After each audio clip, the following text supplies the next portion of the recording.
नमस्कार, मैं हूं आपके साथ अंकिता पाल और देख रहे हैं आप हमारा मध्य प्रदेश। तो रुक करते हैं खबरों की तरफ।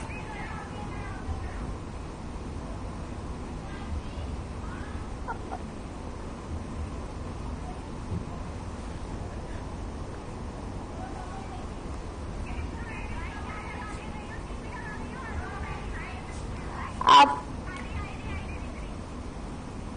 बीजेपी के कई नेता इस कार्यक्रम में मौजूद रहे हैं। आपको बता दें कि बूथ स्तर पर जो है हमारा लक्ष्य है, ऐसा कहा गया है।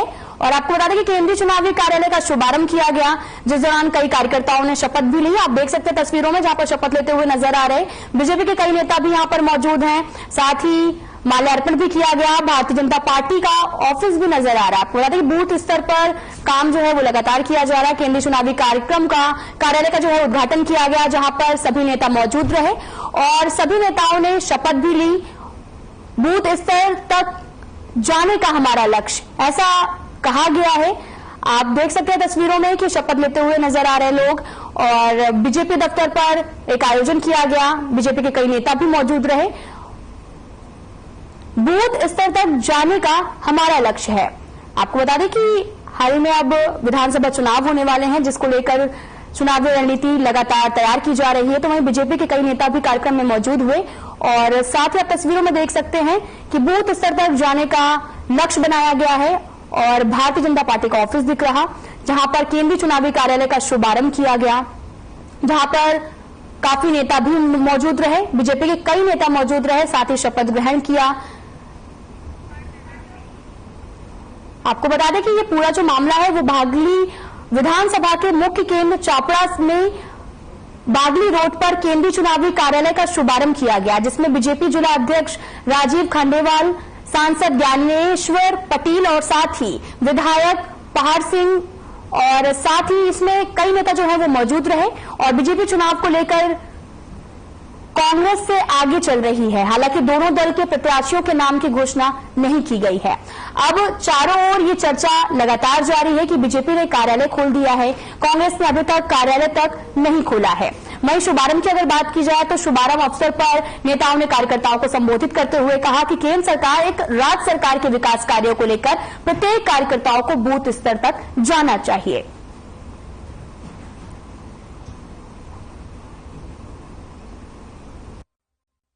भारतीय जनता पार्टी ने आज इस केंद्रीय कार्यालय का उद्घाटन शुभारंभ किया है। उम्मीदवार कौन होगा, कब होगा, इसकी चिंता भारतीय जनता पार्टी कभी नहीं करती। भारतीय जनता पार्टी का कार्यकर्ता काम पर लग चुका है और आज ये कार्यालय का शुभारंभ कर कर हमारे भारतीय जनता पार्टी के शक्ति केंद्र से लेकर तो बूथ तक सारी तैयारी हो चुकी है। भारतीय जनता पार्टी निश्चित रूप से यहां से विधानसभा चुनाव जीत कर जाएगी और 5वीं बार भी भारतीय जनता पार्टी की सरकार बनेगी।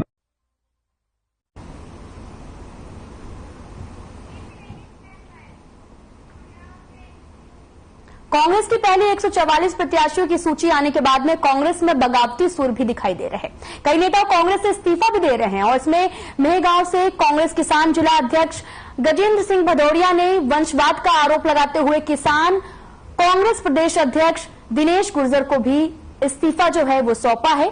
गजेंद्र सिंह भदौरिया ने कहा कि वो लंबे समय से कांग्रेस के लिए काम करते हुए चले आ रहे हैं। उनके पिता भी विधायक रह चुके हैं। उन्होंने मेहगांव से भी टिकट की मांग की थी, लेकिन कांग्रेस के शीर्ष नेतृत्व की वजह से उनका टिकट कटा है। वहीं उन्होंने जौरा से अपने भांजे भानु प्रताप सिंह के टिकट काटे जाने को लेकर भी नाराजगी जाहिर की है। और साथ ही कांग्रेस किसान जिला अध्यक्ष ने अपने पद से इस्तीफा देते हुए कहा कि कांग्रेस का शीर्ष नेतृत्व मेहगांव और जौरा विधानसभा सीटों पर पुनः विचार नहीं करता है और कांग्रेस खामियाजा उठाने के लिए भी तैयार रहे।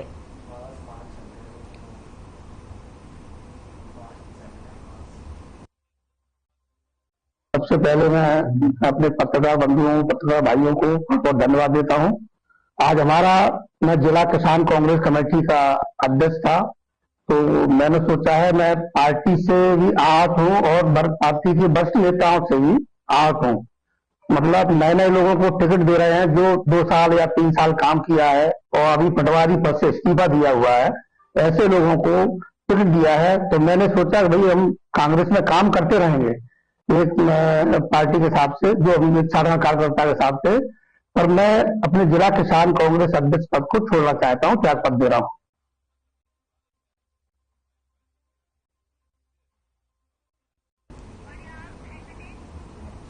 तो वहीं विधानसभा चुनाव को लेकर कांग्रेस ने 144 प्रत्याशियों के नामों की अपनी पहली सूची की घोषणा की है, जिसके बाद में कांग्रेस में बगावत के सुर नजर आने लगे हैं। वहीं इंदौर विधानसभा क्षेत्र संख्या 4 से कांग्रेस ने राजा मंधवानी को अपना प्रत्याशी घोषित किया है, जिसके विरोध में सैकड़ों कांग्रेस कार्यकर्ताओं ने कांग्रेस कार्यालय गांधी भवन पहुंचकर विरोध प्रदर्शन कर चक्का भी जाम किया है। साथ ही राजा मंधवानी का पुतला भी फूंका गया।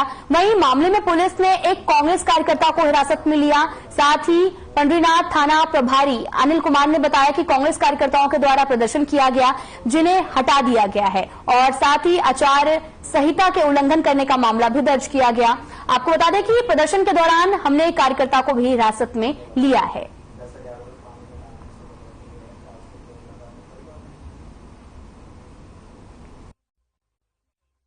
मैं पक्की कांग्रेसी हूँ, कई सालों से कांग्रेस में हूँ और मेरा परिवार भी कांग्रेस की निस्वार्थ सेवा कर रहा है। आज हम कांग्रेस के अगेंस्ट में नहीं, राजा मंधवानी जी के अगेंस्ट में आए हैं। क्योंकि राजा मंधवानी जी एक निष्क्रिय नेता है और उन्हें नेता कहना ही गलत होगा, क्योंकि जो 3 महीने पहले जिन्होंने पैराशूट एंट्री की, आप तो उनको हमारे वोट से टिकट दे दिया, जिन्हें कोई जानता ही नहीं है। आज आप एजुकेशन में देखिए, एजुकेशन और रियल एस्टेट का काम करते हैं, उनकी कांग्रेस की मेंबरशिप नहीं होगी। तो जो सालों से वरिष्ठ सिंधी जन, मैं रिया मीरचंदानी, जो सालों से वरिष्ठ सिंधी जन कांग्रेस में कार्य कर रहे, क्या वो बेवकूफ है? कांग्रेस पार्टी के टिकट वितरण के कारण जो पदाधिकारियों में असंतोष है, उस असंतोष के कारण ही कांग्रेस पदाधिकारियों के द्वारा कांग्रेस पार्टी का पुतला दहन अचानक किया जाकर प्रदर्शन करने का प्रयास किया गया है। उस पर उनको अवगत करा दिया गया है और वैधानिक कार्रवाई की जा रही है। कार्यकर्ताओं को हिरासत में लिया गया है, जिनका मुख्य आदमी था। FIR दर्ज की जाएगी आचार संहिता के उल्लंघन के संबंध में जो भी प्रावधान है, उन विधिक प्रावधानों के अंतर्गत इनके विरुद्ध वैधानिक कार्रवाई की जा रही है। कितने प्रदर्शनकारी हिरासत में लिए? अभी एक कार्यकर्ता को इनका हिरासत में लिया गया। भैया हमको ऐसा जनप्रतिनिधि चाहिए जो हमारे बीच रहे, सुबह शाम रहे, रात रहे। ऐसा हमको जनप्रतिनिधि नहीं चाहिए जो हमसे मिलता ना हो, बात ना करता हो, जिसे हम ना जानते हो।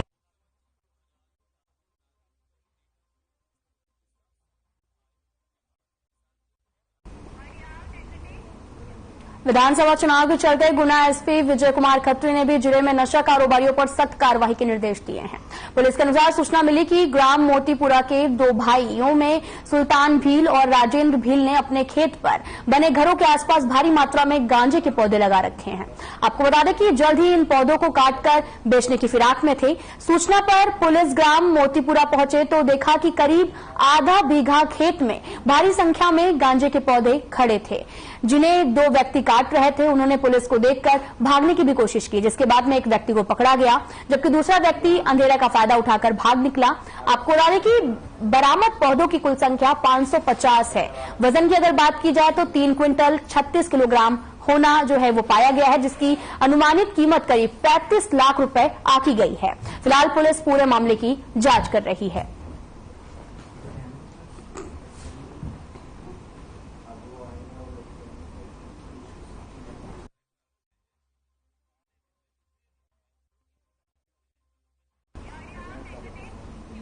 तो वहीं जबलपुर में PSM कॉलेज परिसर में चुनावी ट्रेनिंग के दौरान एक कर्मचारी की मौत हो गई। आपको बता दें कि बरगीनगर निवासी सालिग्राम नागवंशी ट्रेनिंग के दौरान बेहोश हो गए थे। आपको बता दें कि जिसे तुरंत हॉस्पिटल ले जाया गया, जहां जांच के दौरान डॉक्टर ने कर्मचारी को मृत घोषित कर दिया। सूचना पर मौके पर पहुंचे SDM ने कर्मचारी की मौत की पुष्टि की। मतदान दल के कर्मचारियों को PSM कॉलेज में ट्रेनिंग भी दी जा रही थी।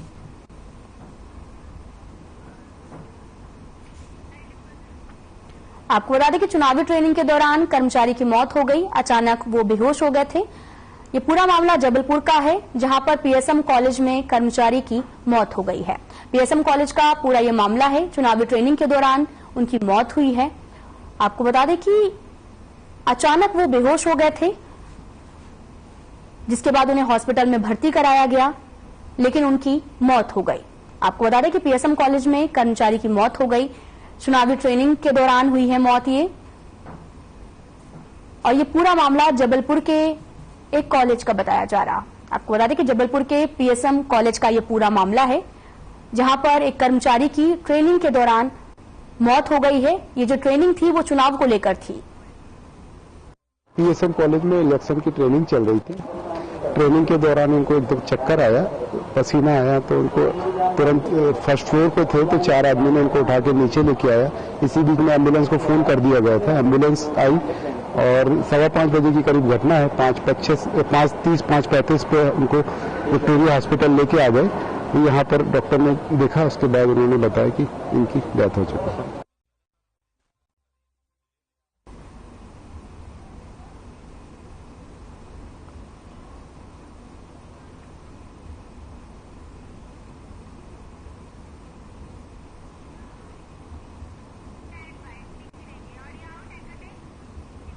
नेमावर के पत्रकार सुनील जैन के खिलाफ दर्ज एफआईआर का विरोध क्षेत्र के पत्रकारों ने करते हुए एडिशनल एसपी कार्यालय पहुंचे, जहां पर उन्होंने एडिशनल एसपी आकाश भूरिया को ज्ञापन दिया, जिस पर एडिशनल एसपी ने बेबाक शब्दों में पत्रकारों को आश्वस्त कराया कि मामले की गंभीरता के साथ में जांच होगी और अब पत्रकारों के खिलाफ कोई मामला आएगा तो पहले जांच होगी, उसके प्रकरण भी दर्ज किए जाएंगे।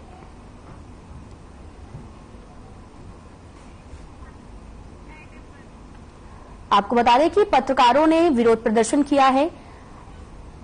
एएसपी कार्यालय पहुंचकर विरोध प्रदर्शन किया गया।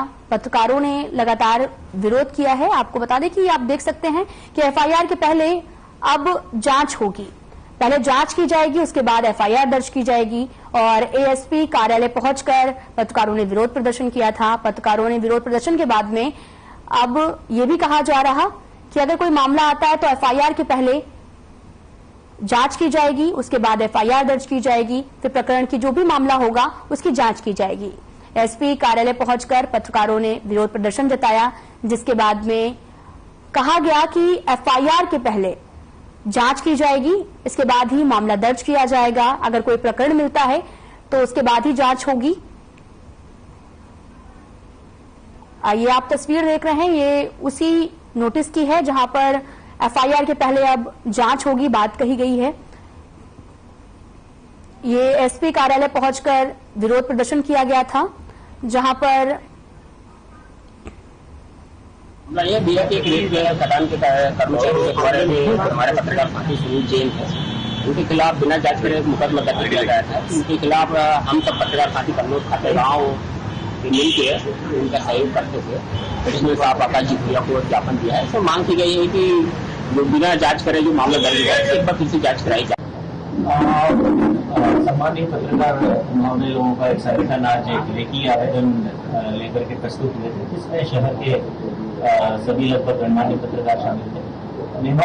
खातेगांव थाने में एक पत्रकार साथी के खिलाफ में झूठा और असत्य आरोप के आधार पर एक मुकदमा दर्ज किया, उसके संबंध में ज्ञापन प्रस्तुत किया गया। इसका विधि अनुसार इसकी जांच की जाएगी। जांच में जो भी तथ्य आएंगे उस आधार पर उस प्रकरण में कार्रवाई की जाएगी। खातेगांव पुलिस ने एक आपराधिक प्रकरण दर्ज कर लिया, उसको लेकर आज माननीय एडिशनल एसपी साहब के कार्यालय में हम लोग एकत्रित हुए और उनसे हमने इस मायने में निवेदन किया है कि कभी भी कहीं पर भी किसी भी पत्रकार साथी के खिलाफ कोई प्रकरण आता है तो शासन के और साथ ही मध्य प्रदेश उच्च न्यायालय के साथ साथ सर्वोच्च न्यायालय दिल्ली के भी आदेश है कि किसी भी पत्रकार के खिलाफ कोई संज्ञान पुलिस के उसमें आता है तो बगैर वरिष्ठ अधिकारी की जांच के उसको पंजीबद्ध नहीं किया जाए। क्योंकि यहाँ पे इसका उल्लंघन हुआ है खातेगांव थाने पे, उसको लेकर हमने माननीय एडिशनल एसपी साहब से चर्चा की है, ज्ञापन भी दिया है और उन्होंने हमको आश्वस्त किया है कि निश्चित रूप से इसमें अगर कोई त्रुटि हुई है तो उसकी हम जांच करेंगे और इस मामले को समाप्त करने की बात उन्होंने की है।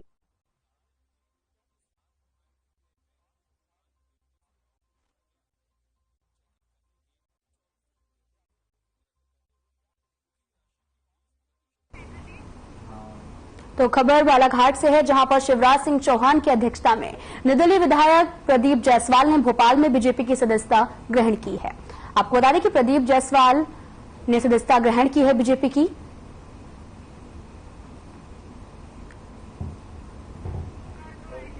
आपको बता दें कि भोपाल में सीएम ने शपथ दिलाई है। प्रदीप जायसवाल बीजेपी के अब सदस्य हो गए हैं। आपको बता दें कि प्रदीप जायसवाल ने भोपाल में पार्टी की शपथ ली और ये जो शपथ दिलाई गई है वो सीएम ने दिलाई है। सीएम ने शपथ दिलाई और साथ ही प्रदीप जायसवाल बने हैं अब बीजेपी के सदस्य। अब बीजेपी के सदस्य होने के नाते वो अब काम करेंगे और साथ ही भोपाल में चुनावों का जो सिलसिला है वो लागू होने वाला है, जिसके बाद में सीएम ने शपथ दिलाई। अब उन्होंने प्रदीप जायसवाल ने बीजेपी को ज्वाइन कर लिया है, अब वो बीजेपी के सदस्य हो गए हैं।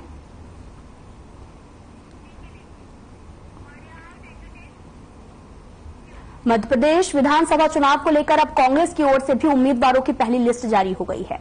अगर बात की जाए अटेर विधानसभा की, तो अटेर विधानसभा से कांग्रेस के पूर्व विधायक हेमंत कटारे को विधानसभा प्रत्याशी घोषित करने के बाद में प्रेस कॉन्फ्रेंस की गई और कार्यकर्ता हेमंत कटारे के बंगले में पहुंचकर जोरदार उनका स्वागत भी किया। आपको बता दें कि पूर्व विधायक हेमंत कटारे ने कहा, शीर्ष नेतृत्व में जो भी मुझ पर भरोसा जताया गया मैं उसका आभार व्यक्त करता हूं। वहीं आगे पूर्व विधायक ने यह भी कहा कि जनता इस बार बदलाव चाहती है, मध्य प्रदेश में इस बार कांग्रेस की सरकार बनेगी। अटेर विधानसभा से अटेर की जनता रिकॉर्ड तोड़ कांग्रेस प्रत्याशियों को बहुमत हासिल कराएगी। आपको बता दें कि कांग्रेस ने उम्मीदवारों की लिस्ट जारी की, जिसमें पूर्व विधायक हेमंत कटारे को प्रत्याशी बनाया गया और साथ ही कहा कि अब इस बार कांग्रेस की सरकार आएगी, जनता बहुमत के साथ में कांग्रेस की सरकार ही लाएगी।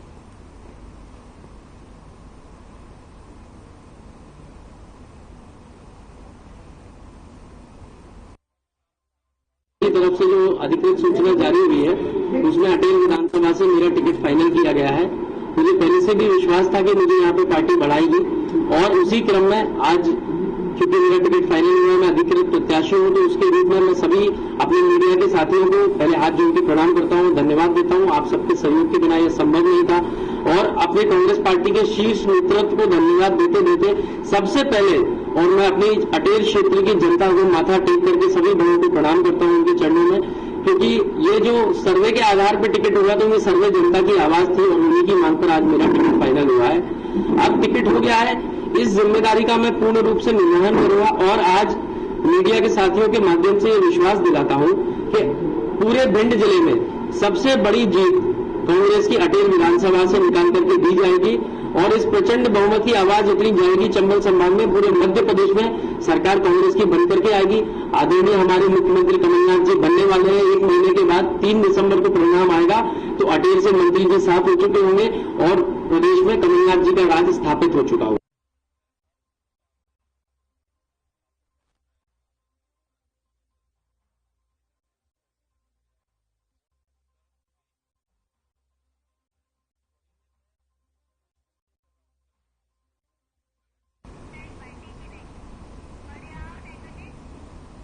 मध्य प्रदेश में विधानसभा चुनाव में विधानसभा क्षेत्र एक सबसे हॉट सीट मानी जाती है। आपको बता दें कि विधानसभा में कांग्रेस पार्टी ने विधायक संजय शुक्ला को प्रत्याशी घोषित किया है, जिनका मुकाबला बीजेपी के राष्ट्रीय महासचिव कैलाश विजयवर्गीय से होना है। इसलिए पूरे प्रदेश की नजर इस सीट पर टिकी है। आपको बता दें कि विधायक और कांग्रेस प्रत्याशी संजय शुक्ला ने मीडिया से बातचीत की और कांग्रेस के शीर्ष नेताओं द्वारा दोबारा से विश्वास जताने पर सभी का आभार भी व्यक्त किया है। आपको बता दें कि चुनाव में कैलाश विजयवर्गीय को लेकर कहा गया कि वो 2 नंबर विधानसभा से यहां पर चुनाव लड़ने आए हैं। क्षेत्र की जनता अपने बेटे को चुनाव में जीत आएगी और साथ ही आपको बता दें कि उन्होंने ये भी कहा कि चुनाव में हराकर वापस 2 नंबर पर पहुंच जाएगी।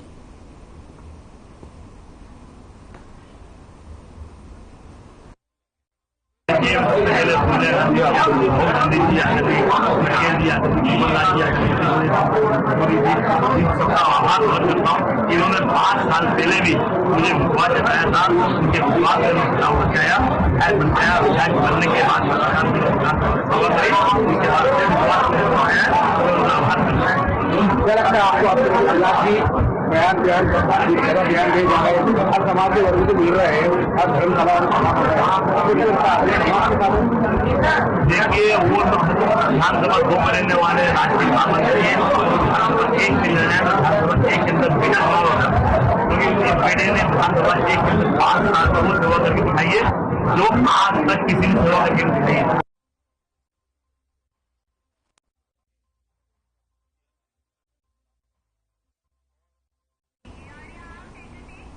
उज्जैन में प्रशासन ने मक्सी रोड स्थित सब्जी मंडी के पास की करोड़ों रुपए की जमीन पर कब्जे की कार्यवाही की।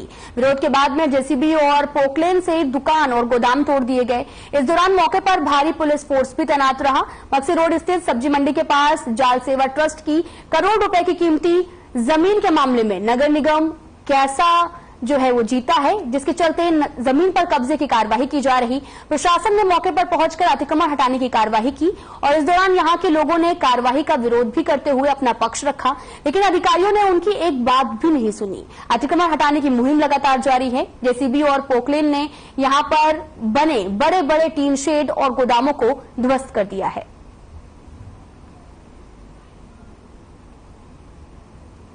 इसमें जो न्यायालयीय निर्णय हुआ था उसमें 13 जो लोग हैं पक्षकार उनके संबंध में न्यायालय से निर्देश हुए थे।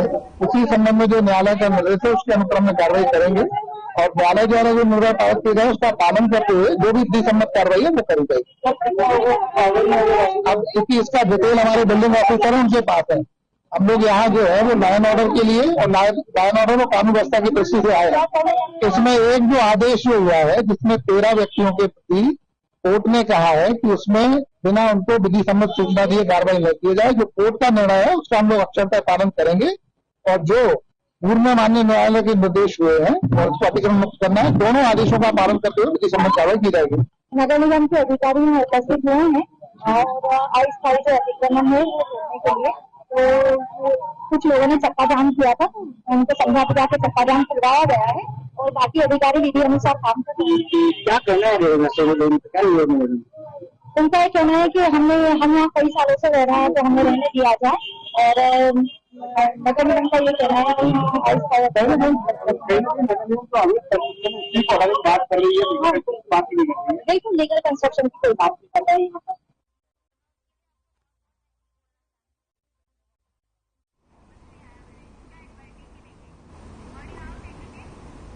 हरदा जिले के टिमली थाना क्षेत्र के अंतर्गत ग्राम बाजमिया में पति ने पत्नी को मौत के घाट उतार दिया। आपको बता दें कि अवैध संबंध के चलते दोनों के बीच में विवाद हुआ था। विवाद इतना ज्यादा बढ़ गया कि गुस्से में आए पति ने अपनी पत्नी पर कुल्हाड़ी से हमला कर दिया, जिससे महिला की मौके पर ही मौत हो गई। हत्यारा पति मौके से फरार हो गया और महिला की चीखने की आवाज सुनकर उसका बेटा घर में आया, जिसके बाद में पुलिस को सूचना दी गई। सूचना मिलने पर पुलिस मौके पर पहुंची। टीआई सुशील पटेल ने भी जानकारी देते हुए बताया कि गांव बाजमिया में 50 साल की महिला झुमकी बाई की उसके पति गंगाराम ने हत्या कर दी। फिलहाल पुलिस पूरे मामले की जांच कर रही है।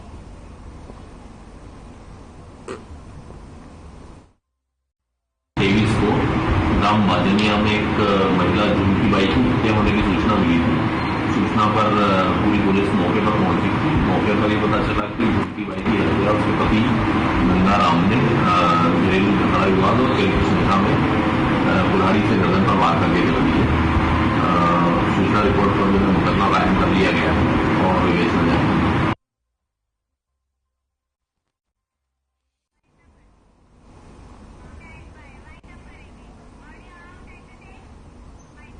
फिलहाल इस बुलेटिन में इतना ही। नमस्कार।